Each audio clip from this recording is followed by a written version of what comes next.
Anchor is the easiest way to make a podcast. It gives you everything you need in one place for free, which you can use right from your phone or computer. Creation tools allow you to record and edit your podcast so it sounds great. They'll even distribute your podcast for you so it can be heard everywhere: Spotify, Apple Podcasts, Google Podcasts, and many more. You can easily make money from your podcast with no minimum listenership.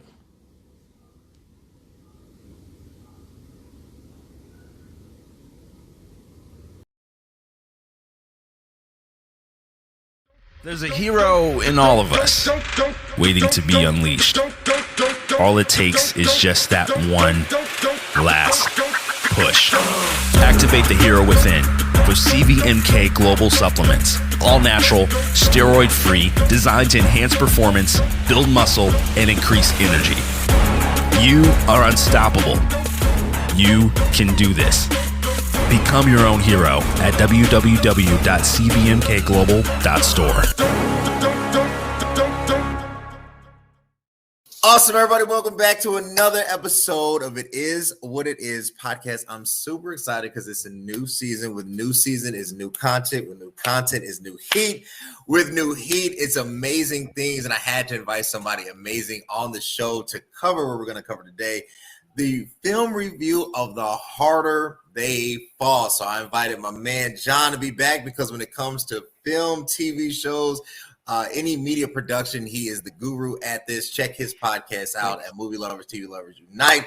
But before we get into that, if you want to keep seeing amazing content, it's a new season. You got to do three things. Look, connect with me on YouTube. Follow the YouTube page at CV Space K. But I got another one, and it'll pop up.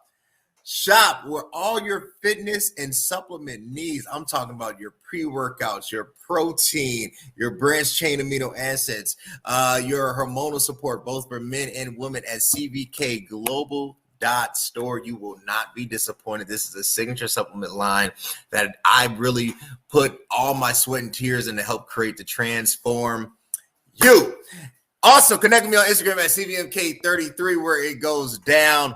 Let me know that you're out there. But look, I'm super excited about this episode because we are reviewing one of my favorite Netflix content pieces. And, you know, with Netflix, love the platform. I think it is an amazing avenue to have this hub where content creators can place their work and we as consumers can just breathe it in. That doesn't mean everything is good out there. Right. You get like maybe one golden gem out of a million other movies or TV shows. Right. And stuff like that. So with Harder They Fall and everything, this was actually a pretty decent film.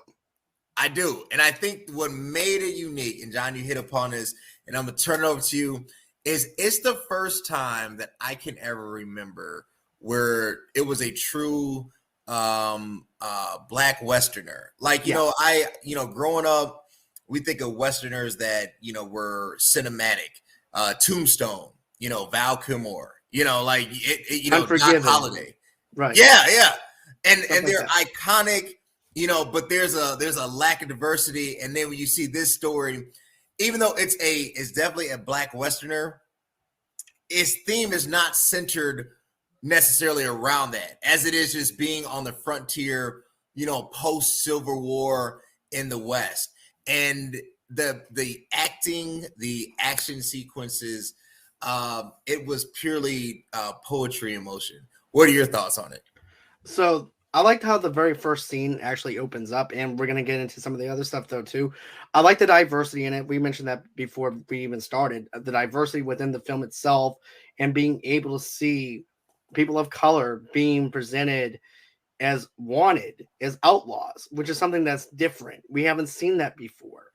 And it gives a reason to actually look up Black history, see where certain cultures come from and stuff like that, maybe family trees, family backgrounds. But yeah, I find it very interesting that they went this way. And matter of fact, this also reminds me of Django Unchained mixed with Inglorious Bastards, and also has like a little bit of a comic book kind of feel though too as well. Especially at the very end where you see the four screens like divide itself into a college of different things.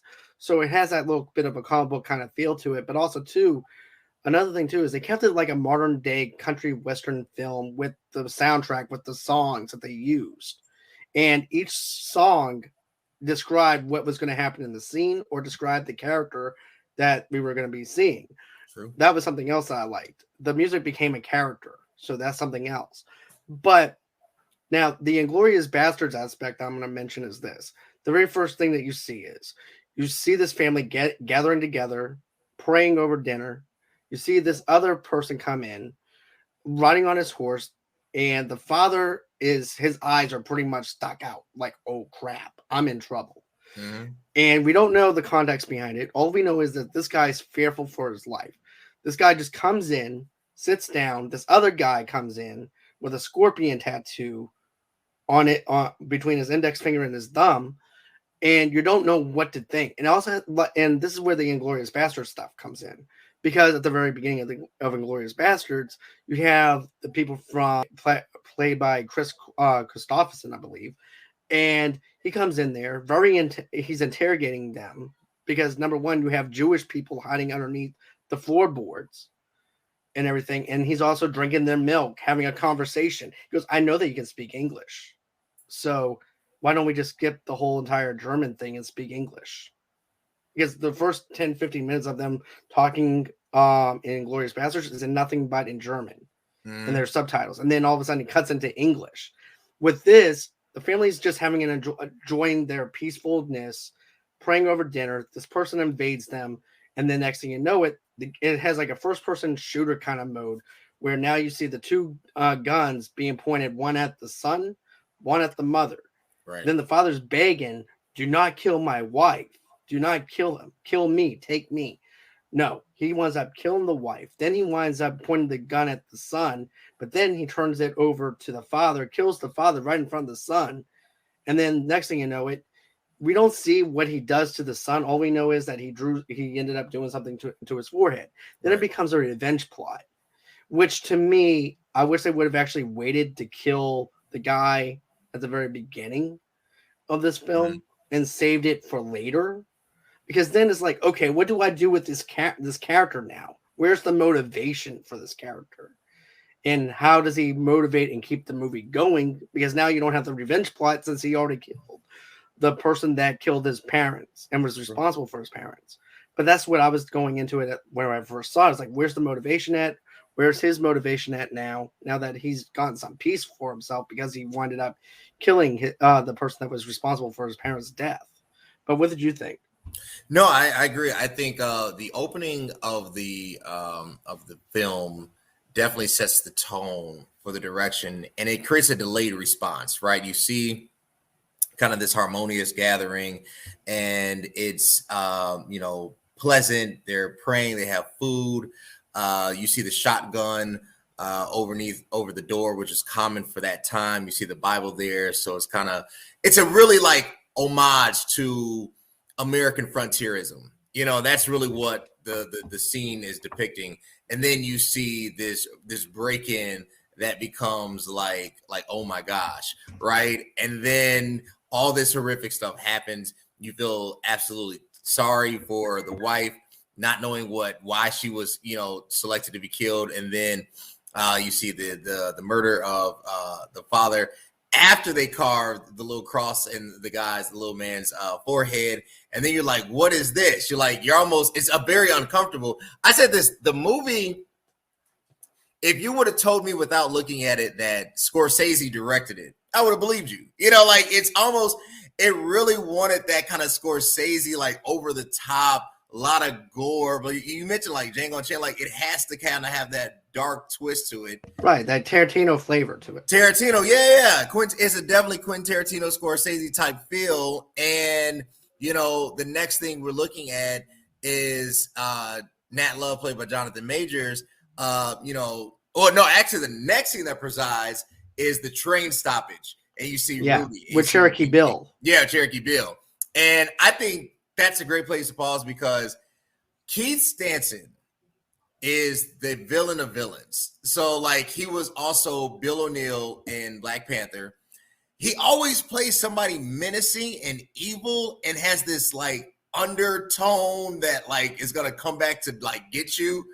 And like it's almost natural. Keith Stanton is this generation's Jeremy Irons, in my personal opinion. Like he's Scar, like he has that kind of flair. I don't know what it is. Like he's just naturally born to be evil, I guess. So like he can play evil character really, really well. And then you get the amazing Regina King, who takes the movie by storm. The best scene in the beginning is when she's sitting on the horse at the on the train track, stopping a train from coming her way. That's powerful, considering like Regina King might be like 5'1", 5'2", but you see like she looks bigger than what she is. Like it's an amazing shot. And you see with Cherokee Bill, they amped him up to be this big tough guy kind of thing, but really he's not. Regina King's the one who's running this show and everything. All he is like a mythical creature that somebody winds up making a bunch of legends about. That's all Cherokee Bill is.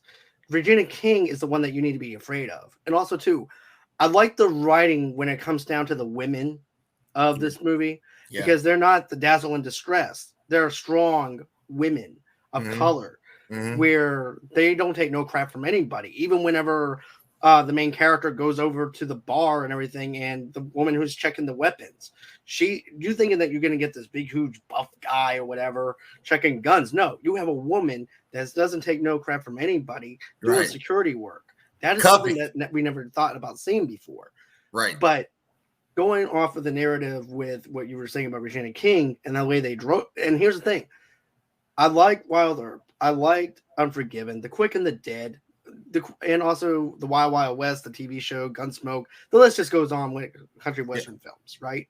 But the thing that I liked about this, they don't wear masks. They're not hiding who they are. It's like, here, that's gangster right there to me. Yeah. It's like, this is who we are. This is who we are. We are what we are. Right. Come at us if you think that you can handle us and everything. And I liked it. It's ballsy. It's something different. It's something that we didn't think about, even thinking about considering, because we're always used to the bandanas covering up the mouth and everything and want to be secretive. No, they're like, you know what? Screw that. We're here. We're right in front of you. We're going to take your money. We're going to take everything that we have. We want the passenger on the train and come at us if you have a problem with us. No, I totally agree. I think it's a new twist on just being bold and pronounced. And not being afraid of the identity, and I think it's amazing the pushback. So I'm reading the reviews, and I'm like, okay, this is, to me, it was great content. It was entertaining. The twist at the end, was you amazing. Don't expect that twist. Yeah, unexpected. Idris Elba is like, slowly becoming one of my favorite actors, and then I'm reading the reviews. It's like, well, it's not historically accurate because Stagecoach Mary never did this. And then I thought to myself, does a movie that is fictional, that's loosely based on certain truths, right? Does it have to be historically correct for it to be a good film? Okay, so here's the thing. I call it a what if story, like Marvel does with what if scenarios. Inglourious Basterds, for example, is like a what-if story that's loosely based with some fictional facts. Now, if they presented this movie as based on a true story, then you have a problem. But no, they didn't present it in that kind of way, in that kind of context. But because of the fact that it's loosely based, it's like a what-if story. What if this character is put in this position? Also, too, in Inglourious Basterds, they killed Hitler in a movie theater. Right. So that never even happened. So they put a twist on it, even with Once Upon a Time in Hollywood. They put a twist on that too. So it's like a what if scenario in an Elseworld kind of vibe, and putting it into like, okay, we know the history of this, but what if this happened here? What if Hitler did get burned up in before he even had a chance to do any other damage? So I like that whole entire thing where you don't have to have it coincide with the timelines or anything like that. Now, like I said, if it was presented coming soon to a theater near you, Harder They Fall, based on a true story or on true events, then you have a false advertising kind of thing. But with this, no, I don't really feel like You need to. They actually knew the audience that they were going for. They knew the drive that they were going for, and it knew its identity and who it was for. True. So that's how I figure it. But what do you think? No, I agree. I think that, nothing, when you create a film, even when you stick to historical truths, for the film's sake, you have to have creative license, right? Like, you have to add words that have not been verified. You have to have scenes and locations that, have not been registered. Is because life is not that entertaining. And what I mean by that, like, there might be an entertaining moment, but you don't have 2 hours of entertaining continuous moments, right? Like, little moments and times have to be pieced together, and that's where the creativity comes in. So I'm completely okay with, fiction being added to this work. You can also tell a truth without telling a truth. And the truth that is being told is how lawless, particularly post-Civil War and the American frontier, really was. It's also telling about, the segregation between the two towns.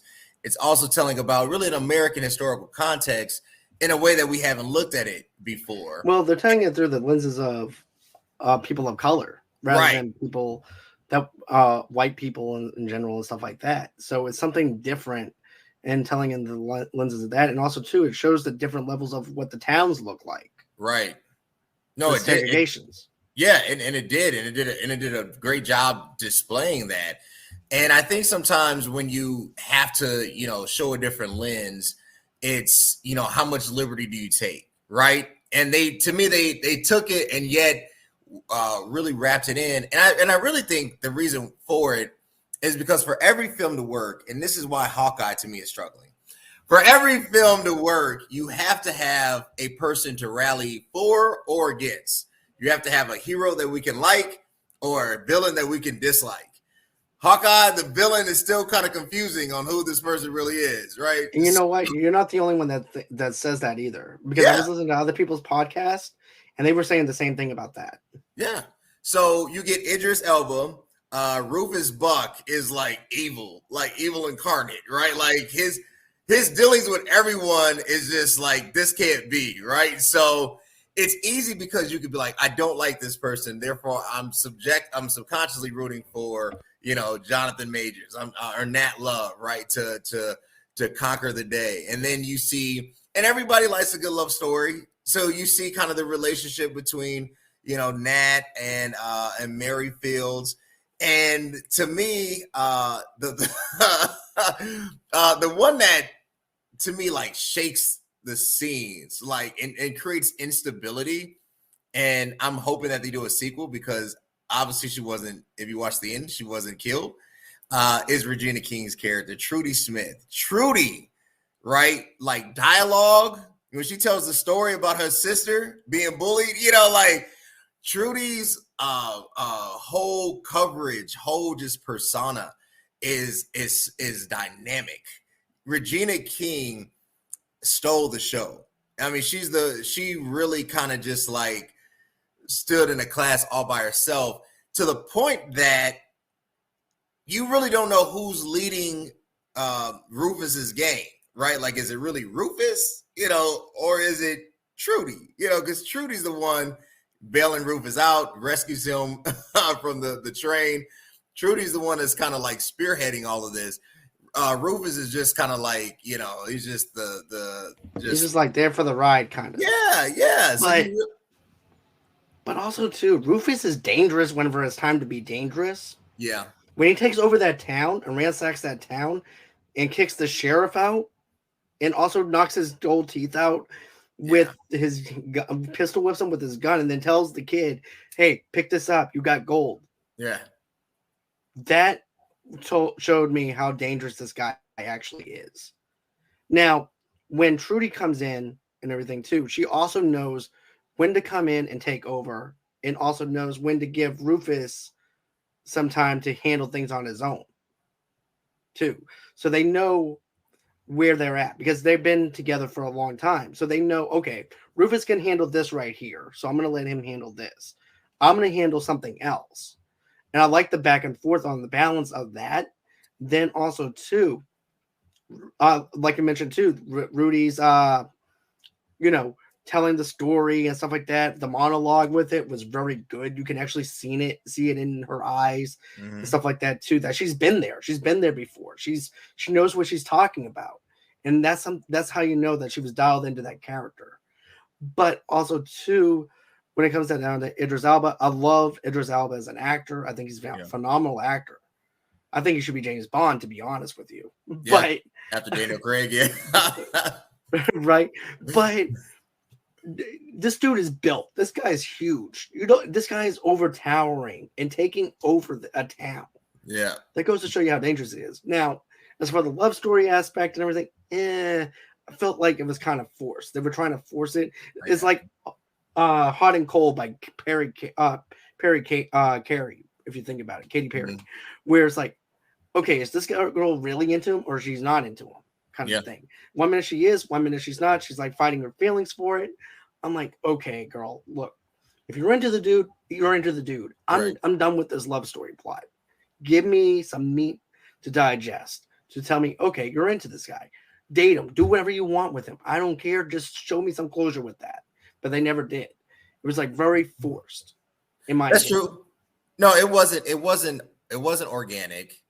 There's no origin to it either. Because when we pick up, we assume that they knew each other when he goes into the saloon. And, they basically pick up from where they left off. It's almost like now movies have to have a plot within a plot. Well, just in case you don't like a villain, you might like the love story, and it's like, right. Just stick with the villain, it doesn't have to be that layered. And it was a forced relationship. I also think kind of looking at kind of forced elements, what is, and this is when it goes down to it, I haven't seen an effective duel since Doc Holliday and Johnny Ringo and Tombstone. Like that was the last movie I could think of. Like I wanted to see a duel, right?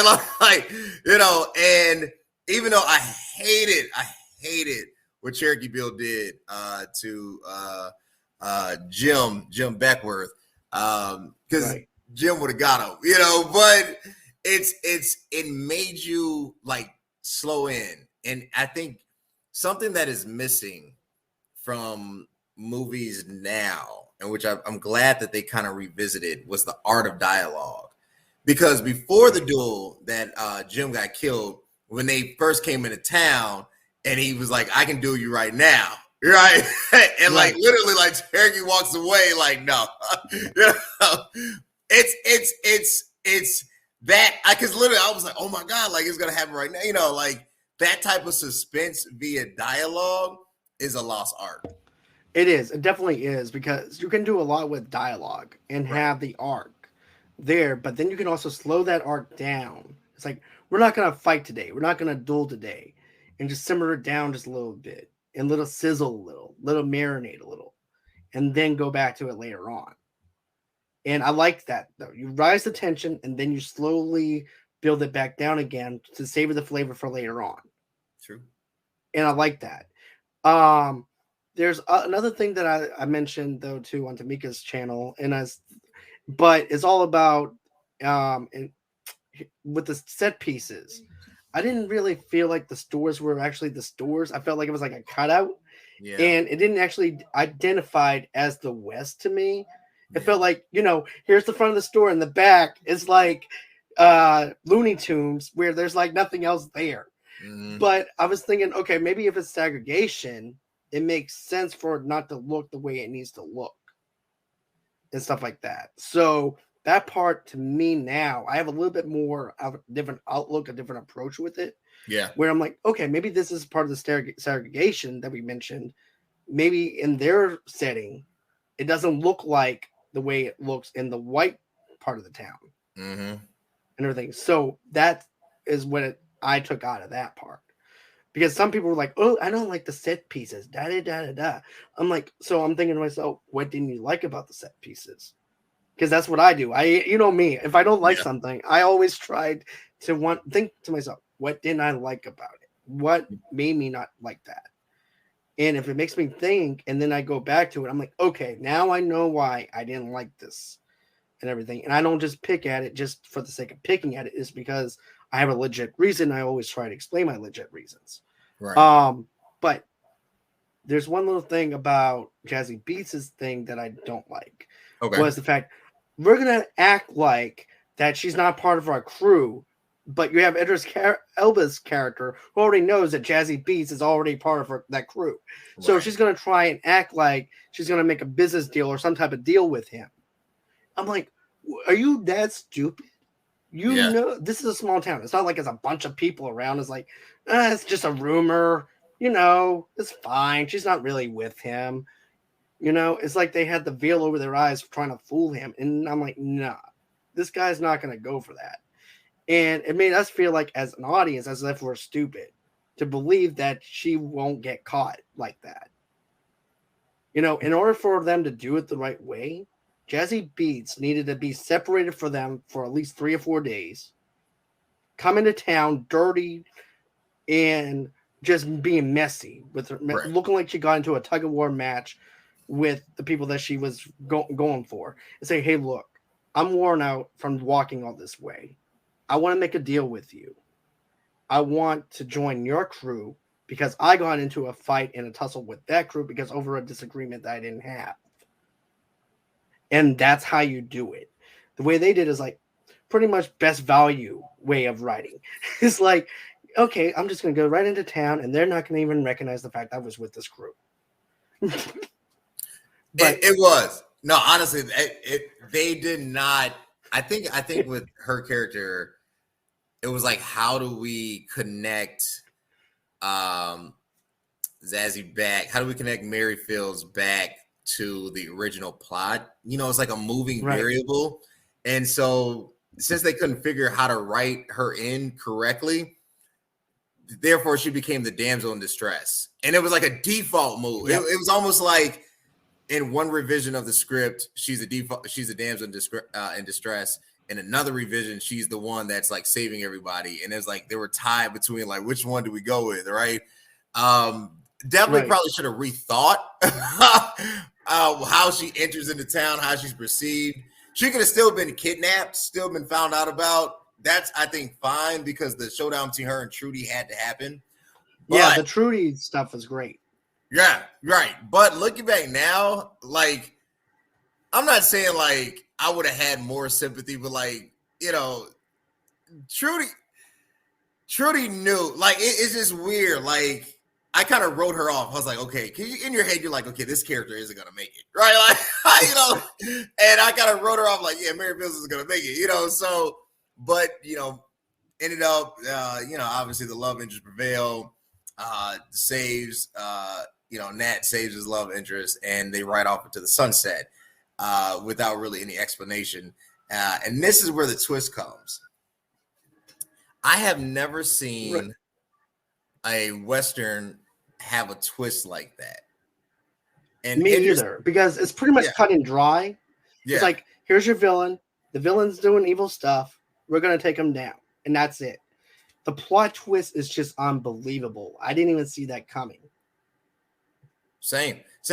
I looked at Idris when he started explaining himself, right? And just like, you know, and tells him that basically he's his brother. And, you know, it literally, like, I mean, it changed the dynamic of the movie to the point you almost felt sorry for him. Like, you were rooting, you know, you're rooting so heavily against, like, man, I can't wait for Rufus to get it. And then when Rufus, you know, and it's like, oh, no, don't do it. And that, to me, was the tipping point of the movie. And that's what, to me, it became a great versus just a good, right? Like, it threw in an element that I did not see coming. And it was of high quality. And then the next thing you know, a few minutes later, after all the business is settled, Delroy Lindo's character, you know, they ride off. Cuffy becomes a sheriff. and then you see the boots of Trudy, right? And to me, that's the magic of film, is that even when the story is over, and I think that's what Marvel has such a uniqueness. There's always another stream within that universe, right? Like we can always tell this story next. Right, exactly.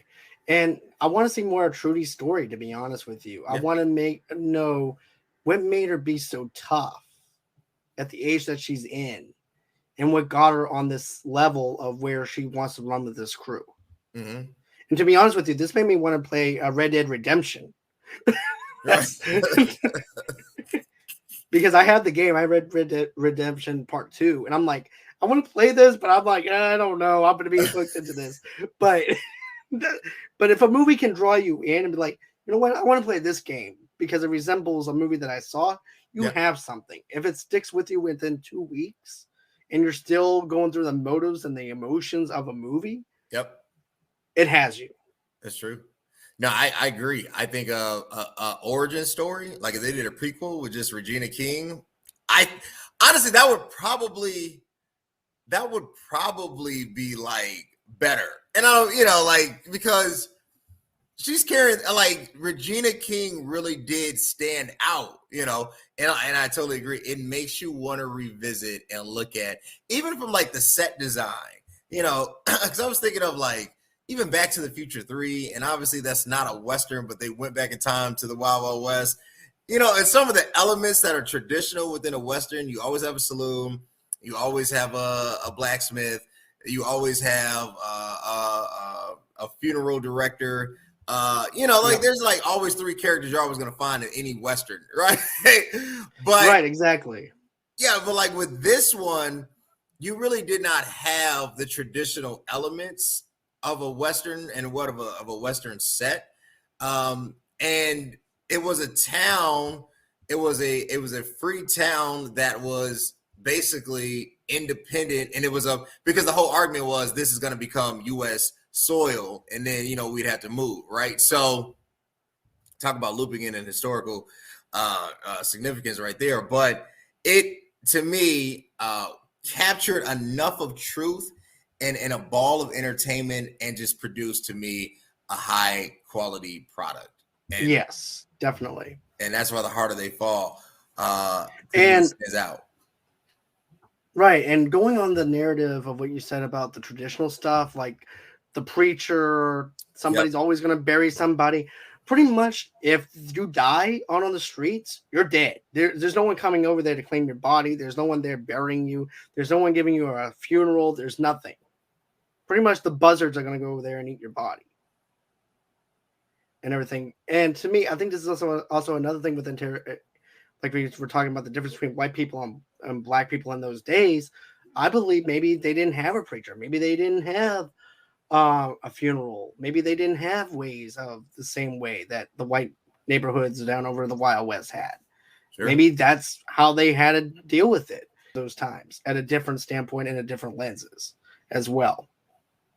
True. Yeah. I mean, there's definitely from like the white town had the bank, like a huge bank, and the black town did not have. So the amount of infrastructure lacking and the disparity between the two towns is present. And yet at the same time, that doesn't mean the other town isn't thriving in its own right. Like that, or it doesn't have value. Like it's crazy that even in this chaos and with all the factors that were going on back then, yet there was civilization, yet there was thriving, there was businesses, there was mobility, and you really get a feel for how a community tries to develop something from nothing. And I think that's the core value of it. How do you create something, even if you do it the evil way, which Rufus was trying to do? And it's really a battle of two philosophies. You do it the evil way to create something ultimately good in the end. But I totally agree. This has been an amazing episode. I have my man, John. I appreciate him so much for being on here for the movie review of The Harder They Fall. John, where can they connect with you? Where can they support your podcast? You guys can go on ahead and follow me underneath Movie Lovers TV Lovers Night on Facebook, underneath the same brand name on Instagram and on Pinterest as well. You can also get an audio only podcast episode where you guys get your major podcasts from.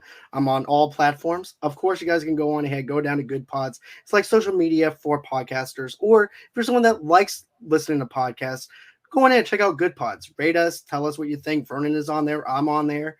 Give us a 5-star rating and everything. That would be great for the both of us. It also helps us climb up through the rankings, but also too, you guys can also go on ahead and rate us also on iTunes as well. And that also helps us with the rankings over there as well. So you can do 2 for 2 and everything and go that way. But anyways, if you guys also want to, go on ahead, follow me underneath Movie Lovers Unit on Twitter, Movie Lovers Unit 0 on TikTok. Of course, if you want to donate to the page, how do you guys do that? You just go on ahead, donate $5 to $10. You go on ahead, you go to GoFundMe.com/Movie Lovers Podcast, and that's how you can donate $5 to $10 over there. But a simple subscribe over at my way is a great way to actually support us. You don't always want to have to go ahead and donate any money or anything like that, because I understand the pandemic has actually put holes in people's pockets. And, here's the thing. Go on ahead, support us through subscribing, liking stuff that we post. Also, to smashing that little bell in the bottom right-hand corner, allow you guys to know when we have something new coming out. That also helps us and helps you too as a consumer of someone that likes our stuff, our products. Our product, as of course, is our YouTube stuff. So go on ahead, smash that subscribe button, smash that bell. Also, too, another thing that you guys need to do is, if you guys want to be on my show, you guys don't have to. But if you guys choose to, and if you guys are a sponsor, just go ahead, email me at movielovesunite@gmail.com, and that's everywhere that you can reach me at. Thanks again, Vernon, for having me. It's always a pleasure to be able to do this with you. No problem, bro. You can come on here anytime. Y'all follow my man. Hit him up, man. Look, people don't realize when you are a content producer, we take this out of our own resources, out of our own time. We write our own episodes. We do our own editing. We publish of our own intellectual property. You don't even have to give us money. All you got to do is subscribe. Subscribe to John's YouTube page. Follow him on Apple Podcasts. Follow him on Good Pods. Rate him. Give him a 5-star. Man, just be like, man, John, I appreciate what you do. Man, look, check out. It went live yesterday. We just did an episode on Hawkeye. If you are a comic book fan like myself, if you have any respect for the Marvel universe, you want to check out John's show. Had an amazing cast with amazing just juggernauts, from LaDeja to Charlie to Nick to Clint. I mean, he brought out the full super panel. One day I'm going to get a super panel. I've been slacking, but I'm going to get me a super panel, and I'm going to do a live episode, and I'll be back on it. Man, follow John. Connect with me, man. Instagram, CVNK33. Check out the website at cvnkglobal.store. Look, your support helps support me to continue to do this. Let's connect. I would love to hear from you. You can email me at CodyMKelly06@gmail. Man, let me know what shows, what ideas and topics you want covered. But guys, until next time, thanks.